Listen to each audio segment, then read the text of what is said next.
welcome. Just following on that story, Transformation Leaders Hub is about getting people together to really help to build those networks, because we all like to work with people we know, like, and trust. So if we can help you to get to know people when you're in a project, you need to build out a team, and you can bring people in that you know, like, and trust. And equally, when you're looking for a project, you can turn to the community and help them and hopefully they can help you find your next opportunity. So that was the real sort of driver for the Transformation Leaders Hub. And then late last year, late 2021, we started these roundtables. This is the 9th edition of those. We termed it 1% Club, because it's all about helping you to provide you with some insights in some guides or some templates to help implement those, what I call marginal gains, so that you can really stand out from the crowd in your career, in your business. A lot of them are very relevant to just life in general. And certainly today's session goes across all three areas: business, career. So the format of these sessions is you listen to me for 10, 15 minutes, sometimes 12 minutes, depending upon how detailed we get. But actually, a lot of what the real value comes in afterwards, where we start talking about your experiences and sharing your thoughts and comments upon the subject matter. And what we found is that a lot of the real value is in that sort of discussion. The first part of the session is all about the catalyst for those discussions. So if anyone's got any questions at this stage before I sort of plow on and get into the detail of the of today's session, please shout up now. Shall we carry on? So today's session is entitled the Power of One, and the sort of catalyst for this, I suppose, was a book that I read many years ago called The One Thing, and I'm desperate. I've got it on my bookshelf, and I should have picked it up. It's the guy who set up Keller Williams, which is the world's largest real estate agency, with something like 130,000 agents across the world. And it is very much focused around the emphasis is to identify one thing that you become really good at. And the book goes into a lot more detail. I definitely recommend that you read it if you get the chance. But that was the catalyst for the thinking behind the Power of One. And the more I started to look into it over the last few years, the more it became even more relevant to business and career and life in general. So we're going to talk about what I think that means, and what that means from a business perspective, and how you can start to embed that into either your business or into your career or into life. So let's get into the detail, and then we can have a more rounded discussion afterwards. So let me just share my screen. So can you see the Power of One now on the screen? Yeah. Yeah. Right. Okay. So as I say, really, it's going to look at what do we mean by the Power of One for business. So really, let's get a clarity around what your core offer could be if you're in business. From your career, what would your ideal project or what would your ideal employer look like? And from life, really, what do you want to do, and what in terms of the future, what do you want to do where you can really deliver the most value? And because that will give you significantly more back than anything else. And I starting to frame this discussion. I did a LinkedIn poll earlier on in the week that started to ask the question: are you a generalist or a specialist? And again, it was aimed at people like us working in project program and change management. I haven't checked this morning, but yesterday afternoon, it was interesting. It was 2/3, 1/3 split, 66%, 34%, 66% generalist, 34% specialist, which I was quite surprised at to some extent. But the comments and the discussion that was coming off the back of it were really more insightful, in my opinion, because I think a lot of people that were calling themselves generalist in terms of what they were doing, in many cases, in my view, they were actually specialist, and it's really just looking at what that means. For you and for in terms of how you position yourself and how you position your business or how you position yourself in life. I think that's what we're going to talk about today. So I just thought someone else was coming in. So in terms of there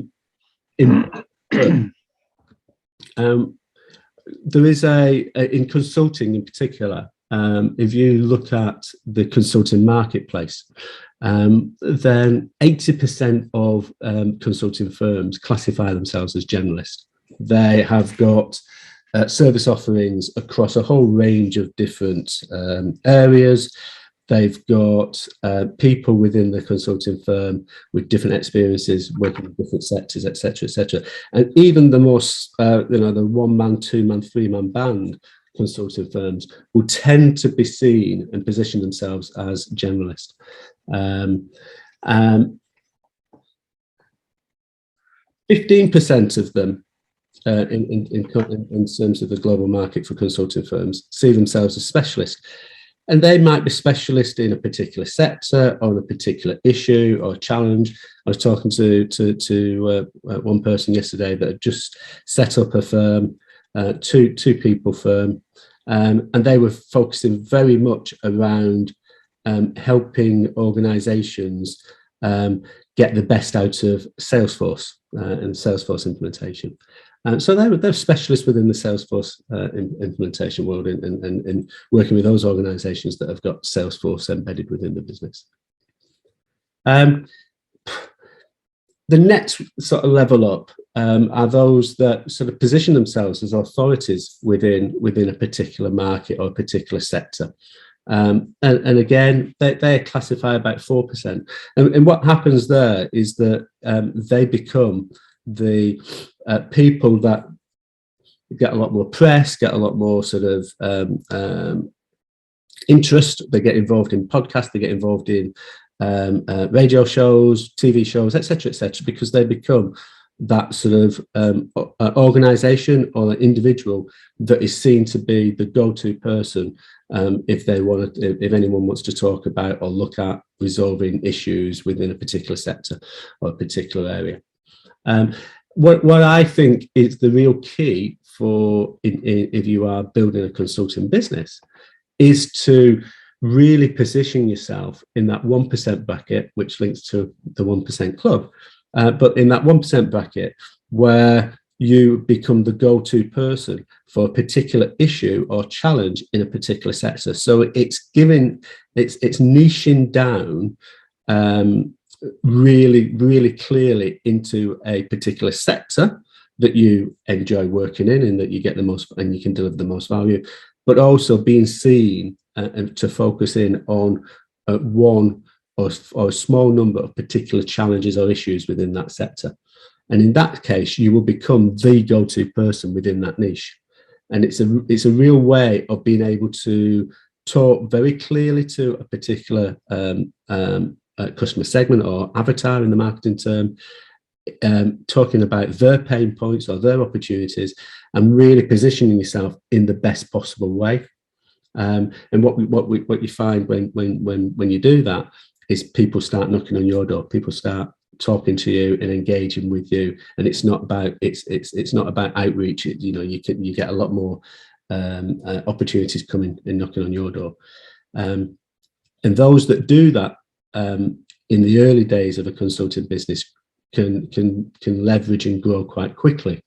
And then once you've got that niche defined, then you don't immediately jump into another niche. What you do, you just widen that niche and that focus a little bit wider, and it may be within the in the same sector or go to a related sector. So, for instance, if you were focusing on rail, for instance, and you can resolve a particular challenge, say on customer engagement in rail.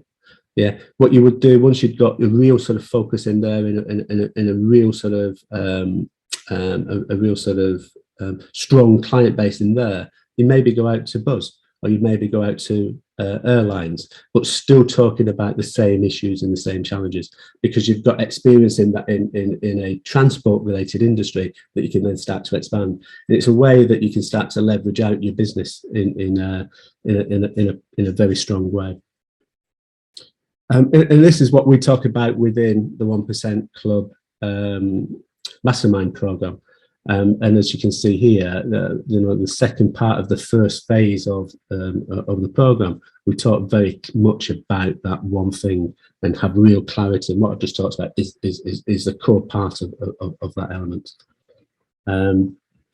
So that was from a business perspective. So, from a career perspective, and also, linking back to the business, how do you go about defining your one thing?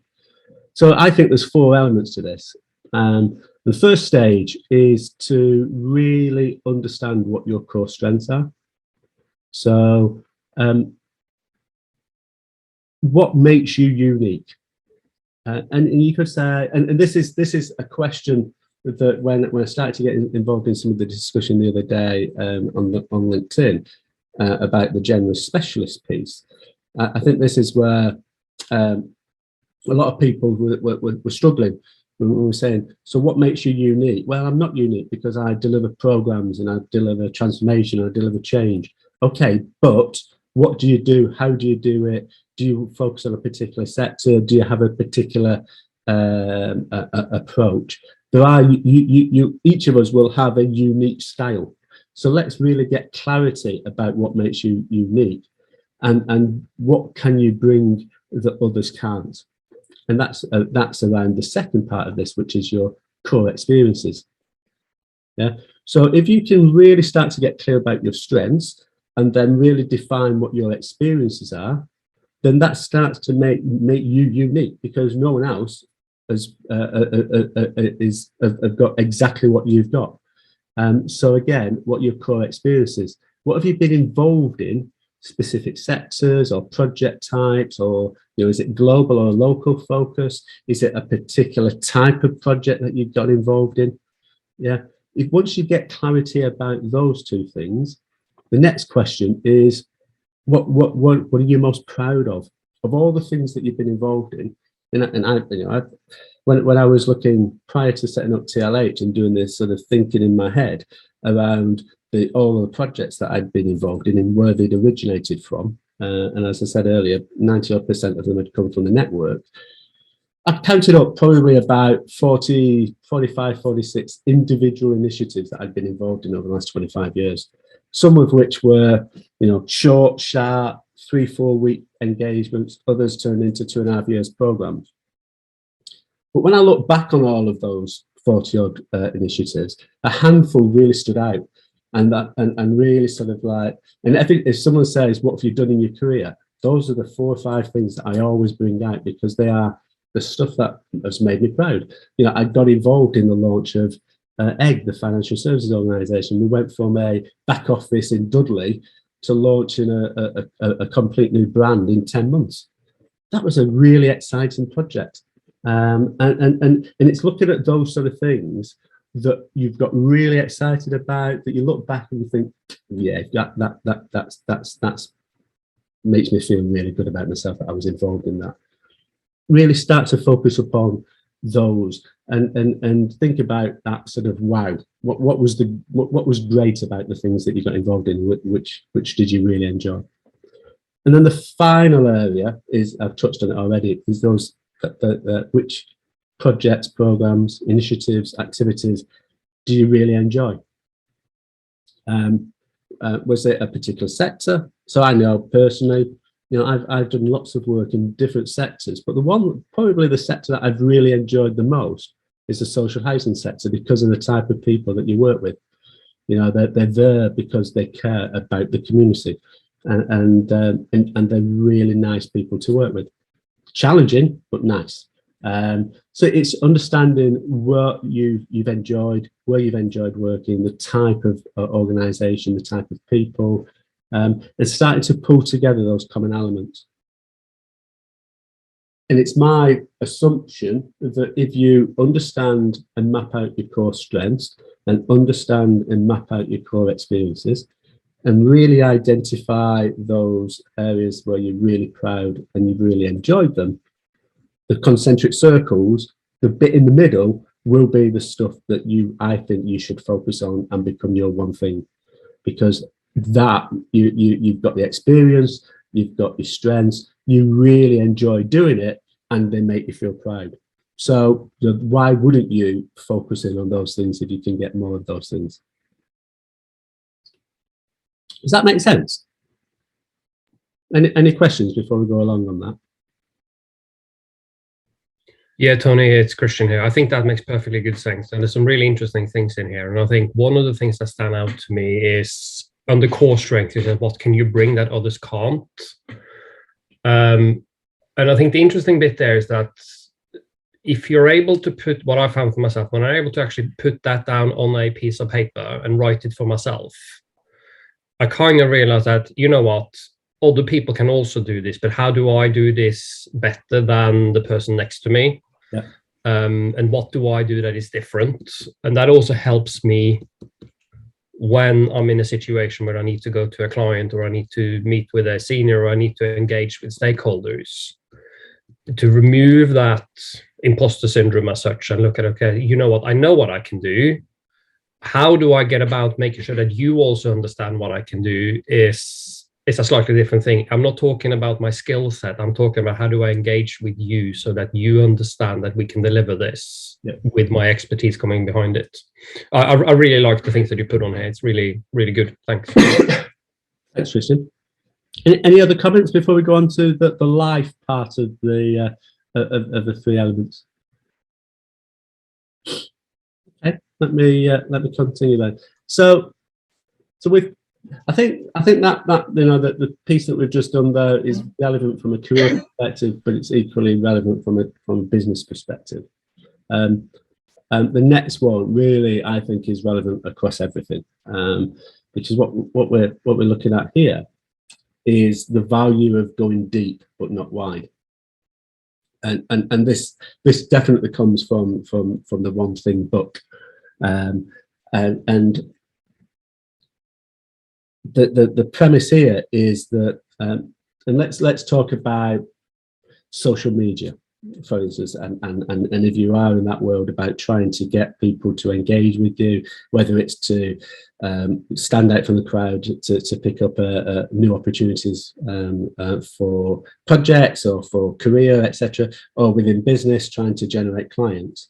Yeah, if you look at social media, you're on LinkedIn or Facebook or any of them these days, you get inundated with people telling you this is the way that you should do Facebook, or this is the way that you should do LinkedIn, or blah blah blah. And if you're not careful, you try to take elements of all of those and do all of them. Oh, I don't understand why my camera keeps going off. Apologies. So you do all of them and try to get involved in every one of them. And suddenly you're spreading yourself really, really thinly.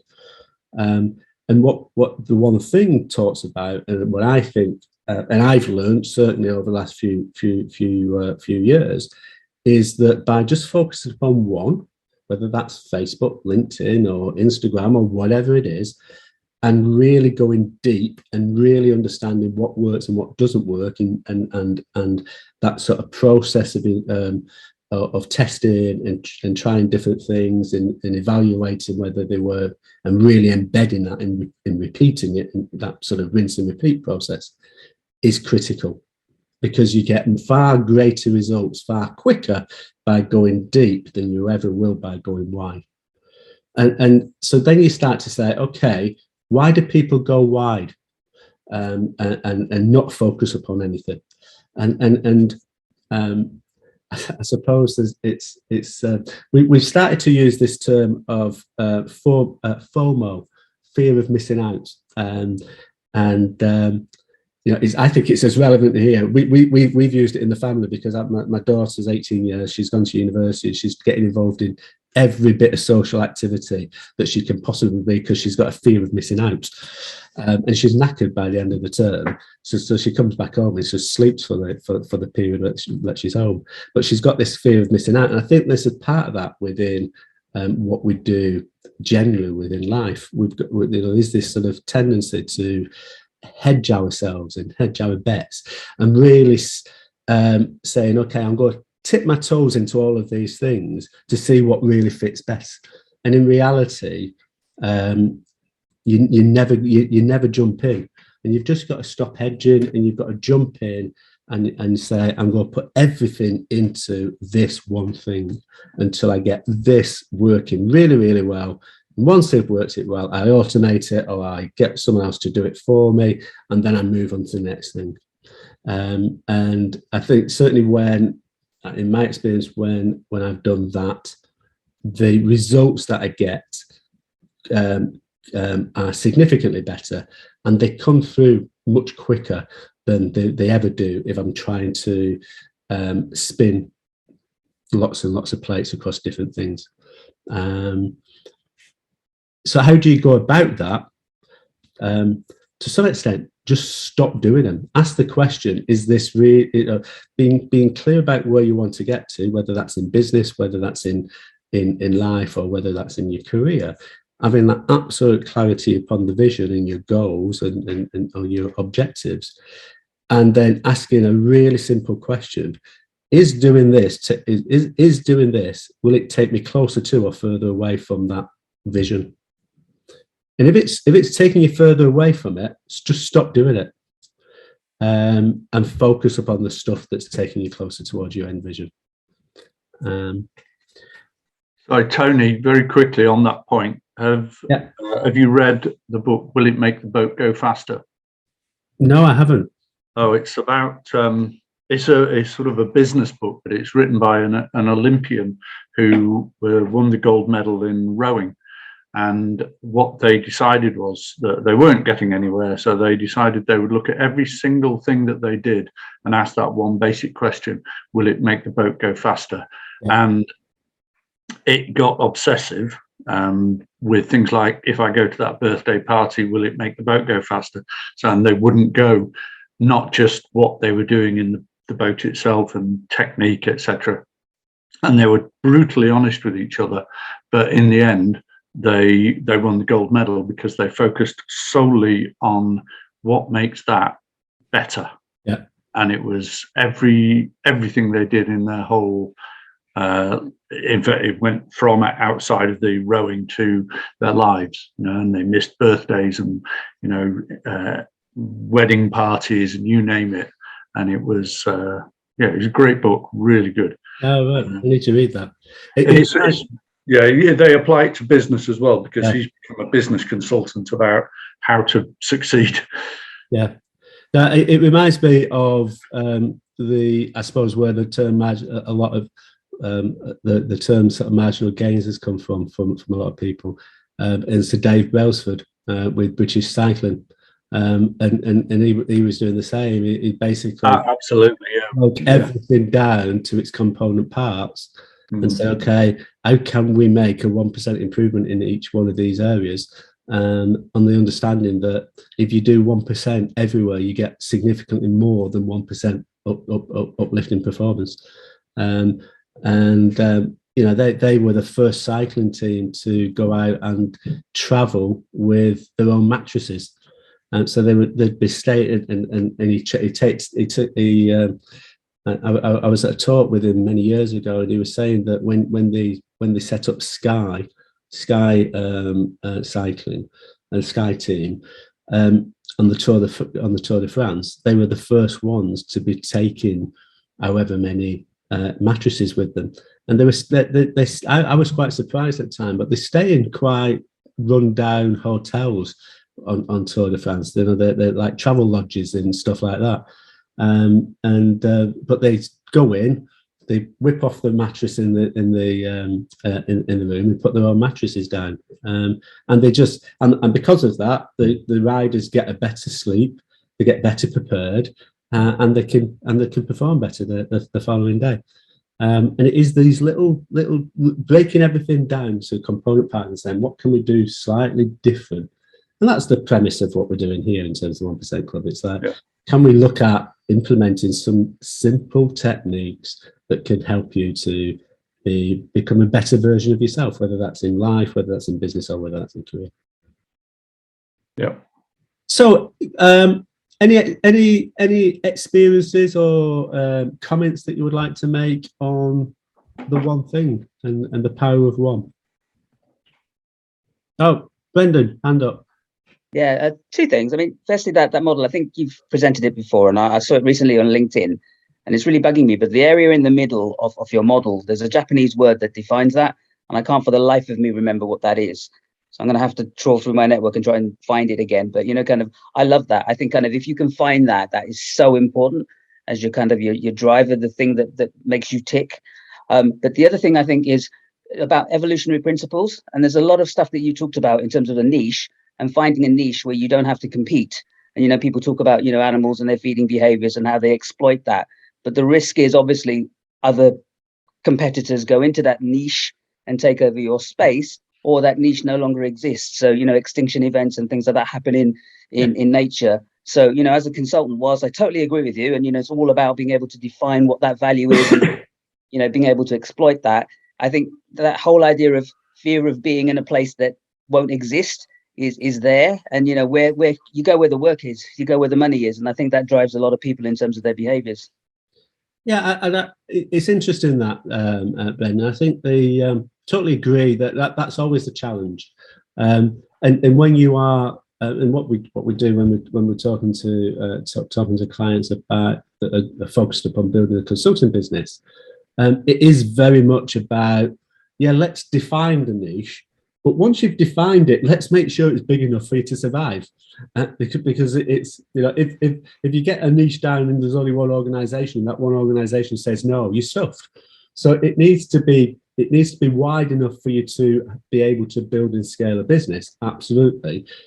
But I suppose the key element is the more you can niche down and be focused upon a particular maybe a particular sector or a particular size of organization, or maybe a geographical area and a particular issue, you can really start in marketing, in communicating, and then you can talk to them in their language about their pain points. And suddenly, you know, instead of being one of 9 on the page here, you're right dead center, because I want to come and talk to you, Brendan, because you're talking my language, you're talking about my issues, you must understand me.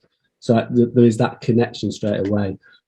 So if you are needing to generate ongoing opportunities into a business, or ongoing opportunities in terms of new projects, the more you can focus in. Not saying that you can't do anything else, but I'm saying the more you can start positioning yourself as that authority and as that specialist, the more people will see you and start to engage with you. Kim, you've got your hand up.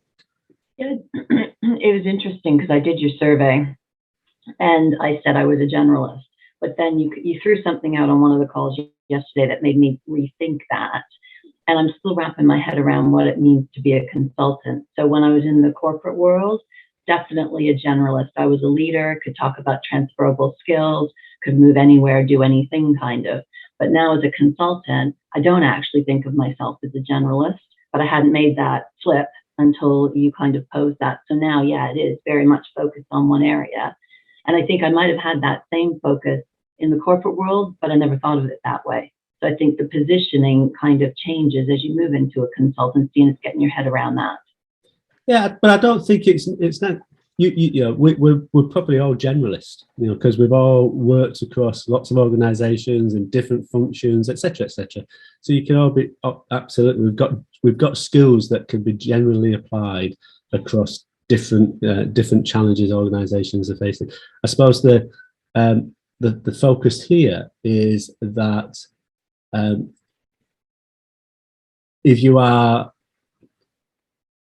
the more specialist that you can position yourself, that or the more you can focus in on those areas that you feel you can deliver most value, or you enjoy, or you're more proud of, the more you'll be able to enjoy and deliver more value, etc., etc. So it becomes that self-fulfilling prophecy almost. It's almost like you need the specialism to get you in the door, and then your generalist background makes you stand out or do a great job with it. Yeah. That's a good way of putting it, Kim. Christian.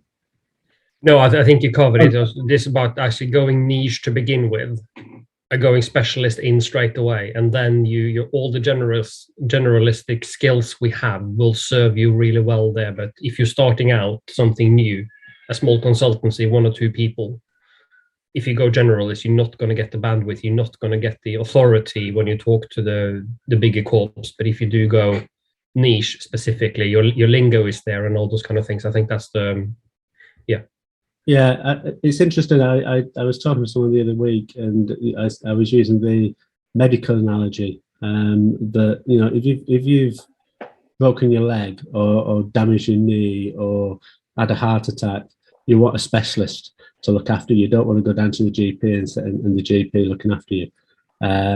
So why shouldn't that be the case in what we do? And you know, that those heart specialists or those knee specialists will have other medical skills, absolutely. But for that particular issue, that particular challenge, I want my heart specialist to look after my heart, as opposed to my general practitioner down at the local surgery. Chris. Hi. Yes, thanks. Another great discussion. And again, a lot of things kind of resonate, especially the focus on objectives and cutting out what doesn't add value. But it's a dilemma, this, because I'm also in a interim management organization in Spain and Europe, and they always say, you know, specialists will get more work and specialists are more, it's much easier. I want this. You are one. Great. Box, you know, square peg fits square hole.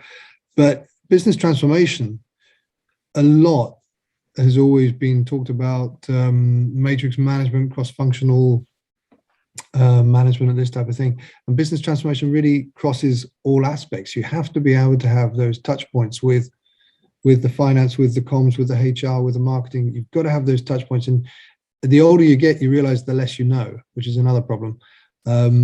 You become wiser, I guess. But it's difficult. Business transformation, yes, you can have a specialist change, you can have a specialist finance, you can have a specialist data, but business real transformation is about knowing and taking and enabling all these experts across multiple functions to drive performance. So it's a dilemma.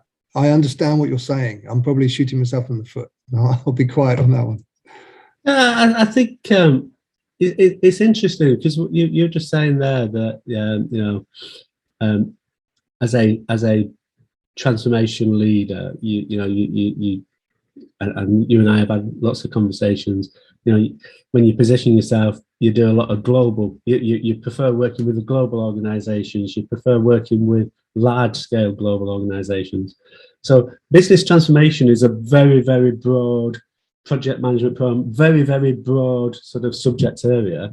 And what you're saying there is that you operate within the sort of business transformation space, but actually your specialism is in global, large-scale programs that blah, blah, blah, blah, blah. That's your niche within that very wide thing. So it's, I'm not saying that you go down to the nth degree in terms of determining that, you know, in a you only work in a finance function if they've got this type of issue. But it's basically saying, of all those organisations out there that I could potentially work with, Yeah, there is a subset of them that I will want to work with, or could work with, and there's a smaller subsection of those that actually I'd enjoy working with. So let's get clear about that, and let's start going talking to them.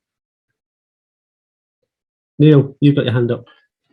Yeah, I was going to say Kim, although she's just dropped, and Chris both touched on it. I've often been said that you're not scared to ask the stupid questions, and I think it's that breadth of experience. You go in as a niche person doing, big programs in FS organizations, that sort of thing, but having talked with finance and IT and HR and all sorts of different experience behind you, that niche suddenly becomes expansive, because you said, yeah, well, what about this? And people say, well, I'm so glad you asked that, because one, no one else had thought of it, or they'd thought of it but thought, well, that's a stupid question. But it's often can be a real blocker. And I was talking to a non-exec director and he went into a big architectural company, and he was a generalist. But they said, anyone got any questions of this? And he said he was very new, his first meeting. And they asked him, and he said, well, the only thing he could think of was, how are you going to wash the windows? And I mean, how ridiculous on a big, architectural. And he thought, well, someone must. He said, I'm going to get absolutely panned for this. But it was completely the right question, because he'd drawn on his previous experience of maybe just watching people wash the windows on the buildings he was in, but they hadn't thought of it. And it's that you're a specialist, but you go in with a wealth of experience behind you, and you ask the stupid questions. And I think it's often put like that, your expertise is welcome, but also that background of, well, what about this? It's that sort of question that really people value because of your extra experience. Yeah. And I think that's a great example, actually. Coming back to what we were talking about earlier, it is very much about positioning and going out and if you are marketing yourself in a particular niche, you'll attract more interest than you would if you just go out and saying, I can do everything to everyone. But I think also taking that point of that final one, which is more of a life skill of going deep rather than wide, is something that you can really start to embed in the process as well, so that you get that real understanding and real expertise in a particular area before you start to look at other areas to focus on. So we're coming to the last 4 or 5 minutes. I'm just looking through the chat. So yeah, so Catherine was saying to Brendan, the word, how do you pronounce that? Is it ikigai? Ikigai. All right, okay. So that's the oh well, yeah, it's an I as opposed to no. My eyes have gone today. So yeah, that's the Japanese term that Brendan was looking at. Any final points or questions? Just Kim mentioned it earlier. She'd done the scorecard. I'll just quickly share. So this is what we're just putting up now for those people that are interested in the in that sort of consulting transition or building a scaling consulting business. We've developed a scorecard which we termed it Creating Wealth from Consulting. It's part of the process to get you from starting right up to 6-7 figure consulting business. But there's a 22 question questionnaire, if that makes sense. It's available. You get a personalised report covering 5 areas, of which the one thing is one of those areas. So if you're interested, take it. It's completely free, and hopefully it will give you some value. And if you want to continue the conversation, we can have a one-to-one afterwards, off the back of getting more into more detail about some of the aspects that comes in the report. But with that, we'll call it a day. Thank you very much for your involvement. Tony, is that available on the TLH site? Ooh, I think it is. You should know. I should be able to say yes. It's on this. Of course it is, yeah. No, just if you could put that URL in the chat, that would be useful. So it takes about 2 or 3 minutes to do. It's some quick fire yes/no questions and a couple of questions that have got a scale of 0 to 5. And because of that, the report that comes out is very specific to your inputs. Okay, brilliant. Thank you very much. And hopefully we'll see you next week. We've got a virtual networking session next Wednesday afternoon, what we call wine o'clock. So you can come with a glass of wine at 5:30 if you like, and it tends to be a little bit more relaxing than the morning sessions.